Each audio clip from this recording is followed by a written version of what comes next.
आप रिकॉर्ड कर लो कहीं पर, मैं राष्ट्रीय जनता दल में कभी वापस नहीं जाऊंगा, रिकॉर्ड कर लो। तो आखिर इन 5 सालों में आप तो तय करेंगे ना किस पार्टी के साथ जाएंगे? अभी ज्वाइन करने का समय नहीं है, अभी तो इलेक्शन का समय है।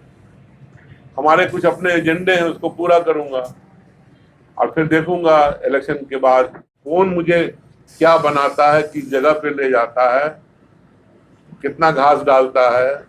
मेरे अंदर हैसियत होगी तो डालेगा तो उससे बात करेंगे, बात करके कहीं तो जाना है।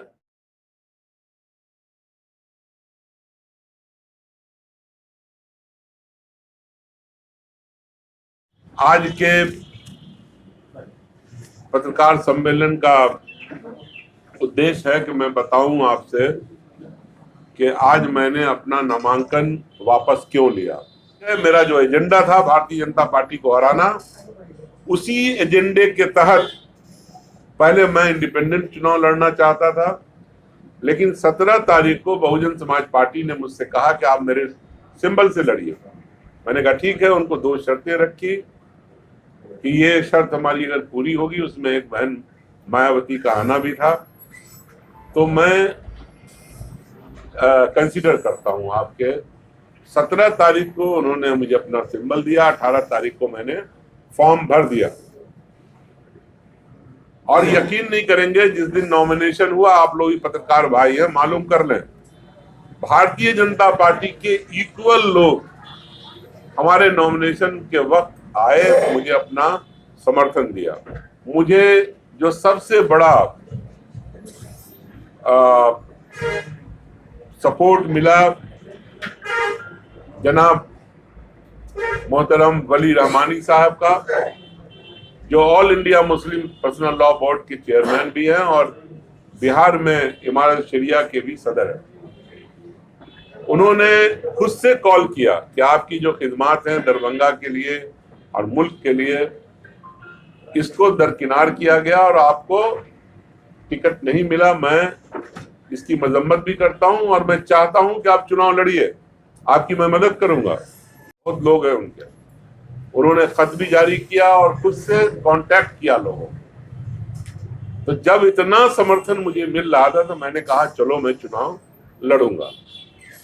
लक्ष्य वही था कि मुझे भारतीय जनता पार्टी को हराना था। लेकिन नॉमिनेशन के बाद से लेकर आज तक, जो आज आखिरी दिन था नॉमिनेशन वापस लेने का, शायद मैं उस लक्ष्य में कामयाब नहीं हो पा रहा था जो मैं चाहता था, क्योंकि बीच में शकील अहमद साहब ने भी नॉमिनेशन कर दिया और वो कांग्रेस के भी उम्मीदवार हैं, वहां के एमपी भी रह चुके हैं और उनका भी एक एरिया ऑफ इन्फ्लुएंस है। लोग कहने लगे ये क्या हो रहा है, 2 पूर्व मंत्री चुनाव लड़ रहे हैं, ये तो डिसीजन लेने में, फैसला करने में प्रॉब्लम हो। मैंने अपने कोर कमेटी की मीटिंग बुलाई और साथ साथ वली रहमानी साहब और उनके पूरे ग्रुप, जिनका समर्थन मुझे हासिल था, उनसे भी बात किया। आखिर में हमारे सारे साथियों का और वली रहमानी साहब का भी ये राय हुई कि सोच समझ के कदम उठाना है ताकि वोट भी संगठित रहे, एक साथ रहे, जो आपका एम है, जो आपका टारगेट है, वो भी पूरा हो और इसके लिए जरूरत पड़े तो आप चुनाव से अलग भी हो जाएं। ये मेरा कोई अपना निजी फैसला नहीं है, ये हमारे कोर कमेटी, हमारे समर्थक, जो हमारे दोस्तों ने जिन्होंने साथ दिया था, वली रहमानी साहब, सभी लोगों का सामूहिक फैसला है और मैं समझता हूँ बहुत अच्छा फैसला है कि इसको विड्रॉ किया जाए। और आज मैंने समय से पहले डीएम के पास जा करके अपना नामांकन वापस ले लिया। आपके जो भी आला कमान मायावती, उनको ये सूचना देंगे उनके नहीं, मैंने उनके, देखिए मैंने बहुत स्पष्ट रूप से उनके जो यहाँ के इंचार्ज हैं बिहार के, उनसे मैंने कहा था कि मेरी 2 शर्तें हैं।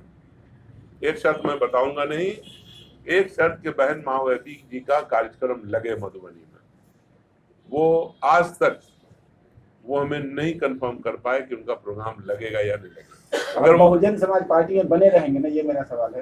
नहीं, बहुजन समाज पार्टी तो एक तरह से समझो इलेक्शन लड़ने के लिए मैंने संबल लिया था।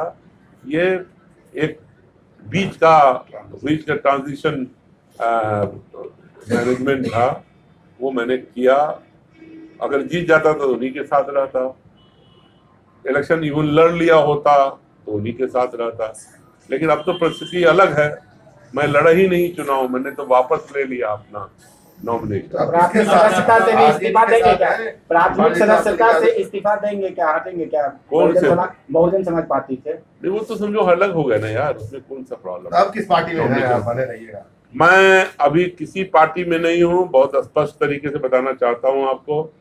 मैं मुख्य रूप से राष्ट्रीय जनता दल में था, मुझे पार्टी से बाहर का रास्ता दिखाया गया है, मैं नहीं हटा था। आपको याद होगा बहादुरपुर में बरुआर घाट में आए थे तेजस्वी जी, उन्होंने ऐलान किया और कहा कि उनको 6 साल के लिए हटाने की बात की।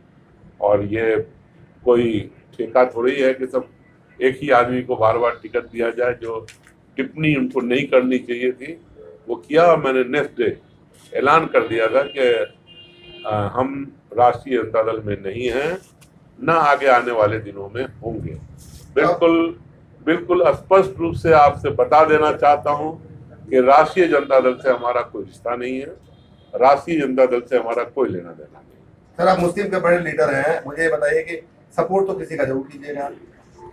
देखिए, उसके लिए भी मैं बता रहा हूँ, वली रहमानी साहब है हमारे जो कायद हैं, और हमारी कोर कमेटी है हर असेंबली हल्के की। मैं सबकी मीटिंग बुला रहा हूँ, एक एक लोगों की।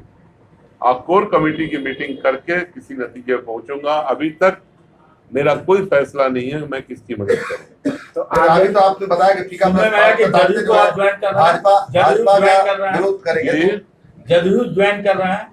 देखो, एक ऐसी बात है, आप समझ लो, जदयू ज्वाइन कर रहे हैं, कांग्रेस ज्वाइन कर रहे हैं, लोजपा ज्वाइन कर रहे हैं, ये बाहर की बात होगी। मेरे दिल की बात यह है कि अब जो मुझे इज्जत देगा, सम्मान देगा, जगह देगा, पोजीशन देगा, अली अशरफ फातमी वही जाएगा। भाजपा देगी तो नहीं, नो क्वेश्चन। सर, औरंगा में एजेंडा क्या होगा ये जानना चाह रहे हैं। फातमी साहब का वो भी अब आज तक तो मैं मधुबनी में था, आप जानते हैं।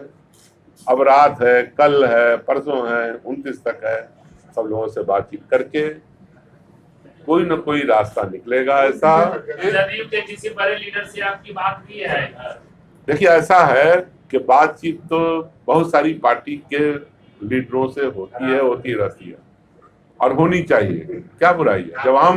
जब हम किसी पार्टी में नहीं हैं तो किसी पार्टी के लीडर से बात करने में, या ऐसे भी अगर हम किसी पार्टी में भी हैं तो बात करने में क्या बुराई है।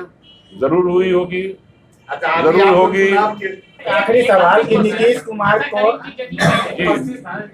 नीतीश कुमार, हम पूछ रहे थे नीतीश कुमार के काम को किस रूप में देख रहे हैं बिहार में आप, सर ये बताइए। भाई, नीतीश कुमार के काम को मुझसे क्यों पूछते हैं? बताओ, नहीं करेगा। एक मर्तबा नहीं, कई मर्तबा लोगों ने उनके काम को अच्छा माना है और बार बार जिताया है उनको। और आप मेरे रोकने से अगर रुक जाए एनडीए बिहार के अंदर तो मैं रोक दूं। मैं समझता हूं कि बिहार ही एक राज्य ऐसा है पूरे देश में जहां एनडीए सबसे ज्यादा मजबूत है, और ये मेरी कोई बात सुनने को तैयार नहीं था।